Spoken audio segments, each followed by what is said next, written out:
Hello mga guys, maayong buntag. Ayan guys, now kay buntag man karon diri. So magluto ako og itlog og hotdog. Okay, for today's video pala guys is mag-isa lang ako dito sa bahay. Okay, magluluto ako ng pagkain at kami lang ng alaga ko kasi nga may pinuntahan yung ating mga kalaban. So, for today's video, medyo malakas yung boses natin. Medyo maluwag yung ating paggalaw, no? Kasi nangamuhan kasi tayo, no? So, expected na medyo matipid yung ating paghahakbang. Joke. So, ayan guys, na magluluto ako nito. Ito yung aking breakfast. Magluluto tayo ng itlog kasi wala tayong kasama, no? So, ayan na guys. No. Oh. Kaya ito guys, nilagyan ko pala ito ng celery. Okay, so mainit na yung ating mantika. So ilagay na natin. Andito pala guys, nagpainit na pala ko to. Olive oil ang ginamit natin kasi bungga sila dito ng olive oil, no? So, ang hotdog pala guys is in-slice ko ng paganito kasi gusto ko talaga everything is unique. So, gusto ko yung kakaiba talaga yung style ko. May ice pa pala. Sige lang, okay lang yan. So, ilagay na natin to, no? Hello. Ayan. So, ito din, ilagay na din natin to. Ay, maya-maya na konti. Sandali, kukuha muna ako ng, So, ayan na guys, nakakuha na ako ng aking pang-ukay. Alam niyo yung pang-ukay? Tawag namin dito pang-ukay. Yung kapag medyo nagmamadali na kami, tinatawag namin ito pang-ukay. Alam niyo yung pang-ukay guys, Google niyo. I-google niyo yung pang-ukay na yan. Tanongin niyo si Kamegs. Ay, oh. So, ayan. Masarap to guys pag ganito. Naka-3 beses na ako magluto na ginanito ko yung hotdog.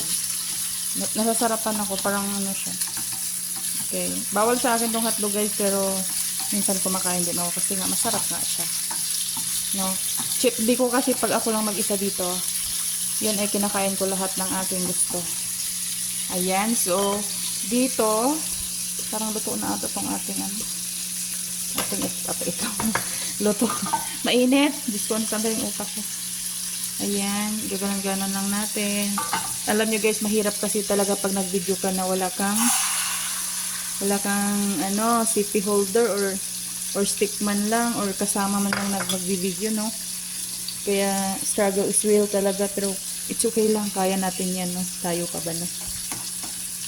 So ayan, lagyan ko yan siya ng celery, kahit at least kahit papaano may gulay tayo. Okay, kasi alam nyo ba guys, ang celery is ginagawa ko din yung juice. Bine-blend ko yan, iniinom ko yan every gising ko at saka every tulog. Yan yung pang ko, pang splash ko ng aking mga kinakain. Okay, so yan, medyo itim na yung ating hotdog. Ayan. Oh, ang init. So dito medyo na din to. Walang mantika sa gitna. Alam nyo guys, itong na to, kalahat na to, masarap ang itlog dito, iprito talaga. Favorito namin to na prituhanan ng itlog. Napansin namin yan, na pag dito iprito yung itlog, masarap siya. So, ganun ba talaga yung itlog na mimili, no? Kung saan sila komportable lutuin. Sasarap sila. Totoo ba yan? Or, di ko alam. Bakit ganun? Promise, masarap siya dito na kalha na yan. Masarap ang itlog dyan.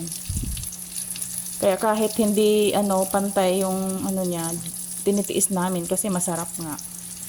Diba? Kaysa naman na doon ka sa pantay, pero hindi naman masarap. Dito ka na sa medyo, dito yung sa gitna.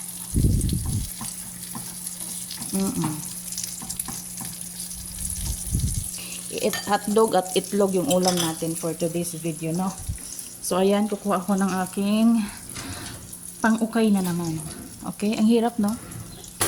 Yung naka-video ka, tapos may kukuhanin ka pa, no? Pero ang saya niyan, kasi ano yan eh, challenge yan. Challenge yan sa sarili natin kung hanggat kaya ba ako, hanggat saan ba yung kaya ko, no? Tingnan nyo ako, no? Hirap mag-video dito. Pero pinupush ko talaga na may upload ako. Kasi nga ang buhay, hindi yan pasarapan ng lahat, no? So, kung saan tayo nagkakahirap-hirap, doon tayo magiging, palaban. No? Magiging matapang. No? Makinig kayo, no? Kasi alam nyo guys, pag abroad kayo, ang dami yung, nahulog na. Sayang din yun, kukunin natin. Ay, oh, see, nabalik ko na. Ayan. So, ayan guys, no, kapag abroad kayo, yung mga nagpaplano mag-abroad dyan, tibayan nyo yung loob nyo. At saka, don't expect na dito ay masaya or dito ay, okay pa sa alright. Kasi, dito may mahirap na masarap. Okay? Mahirap, bakit, no? Lumaki yung mga anak mo na wala ka sa tabi nila. Masarap kasi medyo malaki yung budget na mabibigay mo sa mga anak mo. At saka mabigay mo yung gusto nila. Mahirap kasi yung mga anak mo hindi na sila sanay na sila na wala ka. Alam mo yung sabihan ako no mismo, sinabihan ako ng anak ko na namimiss na daw ako pero sanay na daw siya na wala ako, 'di ba? So share ko lang no, masakit na part na 'yun. Pero hindi ako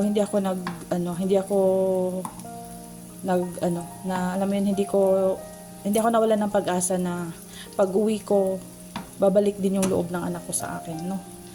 Kasi alam ko na mga mababait sila, maiintindihan nila ako.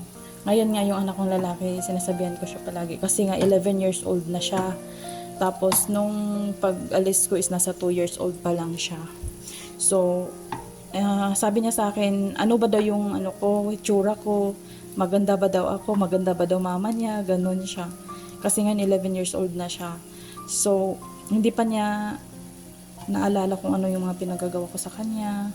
Minsan pag natawag ako sa kanya, sabi ko, kasi minsan sabi ni mama ko, antukin daw siya, palagi, gusto niya daw yung maaga natutulog, ganun. So sabi ko, ganyan ka nung baby ka pa, be. Sabi ko, alam mo dati, nahawakan lang kita sa nanonood lang tayo ng TV, na pag lingon ko, tulog ka na, sabi ko sa kanya.